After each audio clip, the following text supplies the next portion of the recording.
Por que 10%? Olá, aqui é Hermelino Espíndola e esse é o canal Falando de Loja. Por que 10% de crescimento na meta para o próximo mês? De onde saiu esse número? Deixa eu explicar melhor o que eu quero dizer. Eu estava atendendo esses tempos uma rede de lojas e nós tivemos reunião, com um dos temas da reunião era definir meta para o próximo mês, meta de venda. E discutindo, falando sobre isso e tal, o diretor fez a seguinte colocação. Não, a meta do mês que vem é 10% acima do mês anterior. E eu virei para ele e perguntei, por que 10%? Ele disse, não, porque tem que ser. Nós temos que crescer pelo menos 10%. Eu disse, tá certo, ok, mas de onde você tirou esse número? Ele, como assim? É porque nós temos que crescer 10%. Eu disse, bom, por que não 15%?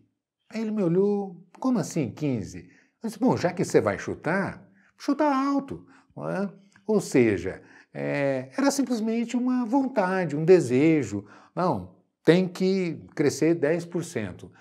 E assim, nas empresas em geral, eu escuto tanto número que quando você pergunta de onde você tirou, qual critério foi utilizado para você definir 5% de desconto, ou 10% de desconto, ou 10% de crescimento, ou números, em geral, 5% de inadimplência, não pode ser mais do que isso. E aí a gente pergunta, ok, de onde você tirou esse dado? Como é que você chegou a essa conclusão?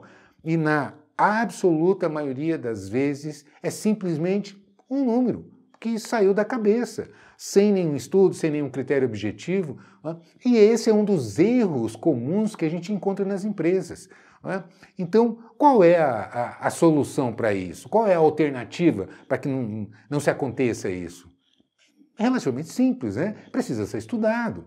Então, quando eu coloco isso em termos, por exemplo, quando a gente vai debater meta de crescimento, é fundamental a gente olhar como é que está como é que vem a evolução das vendas, quantos dias úteis você vai trabalhar no mês, como é que está o estoque, existe alguma ação promocional, como é que está a cobertura de estoques, planos de pagamento, capacitação da equipe, se tem alguma novidade, se tem algum evento que vai impactar, enfim. É preciso dar uma olhada em tudo isso, uma análise vertical e horizontal. Não é? O que é análise vertical? Como é que é esse mês em anos anteriores, né? Esse mesmo mês, qual é a performance? Quanto se vende?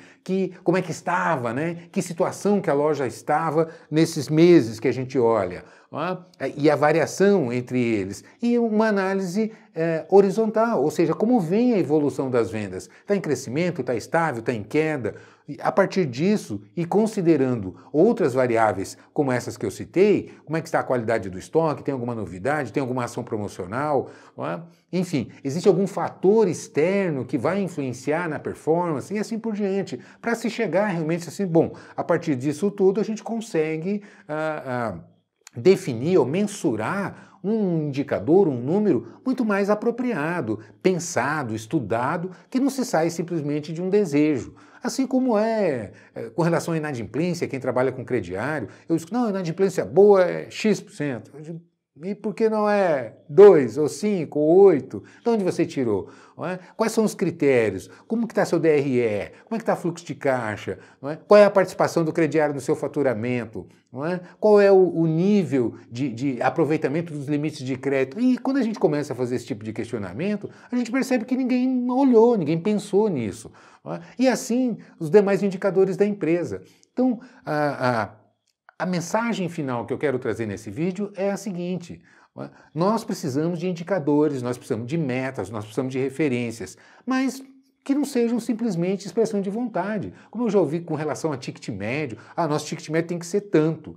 E aí quando a gente vai estudar os elementos que compõem, os números que compõem esse indicador, a gente percebe que pode ser às vezes muito maior. Não é? E o empresário está subdimensionando, ou o gerente está subdimensionando aquele número porque simplesmente ele não tem um indicador, ele está expressando uma vontade, um desejo ou algo dessa natureza. A solução é realmente estudar esses números, não é? Ver o valor médio do item vendido, qual é a participação dos departamentos e assim por diante.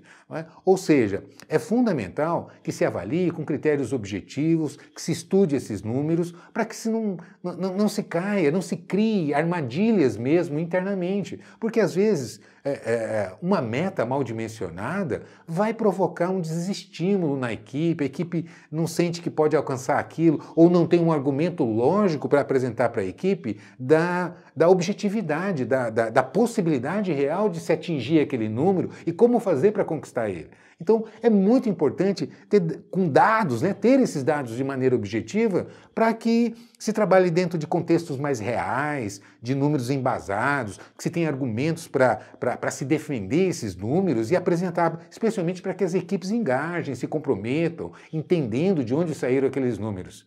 Beleza? Concorda comigo? Faz seu comentário aqui embaixo, isso é muito importante, a gente trocar essas ideias, fazer essas reflexões, esses pensamentos, porque é dessa maneira que a gente encontra caminhos e soluções para os problemas que a gente enfrenta no dia a dia.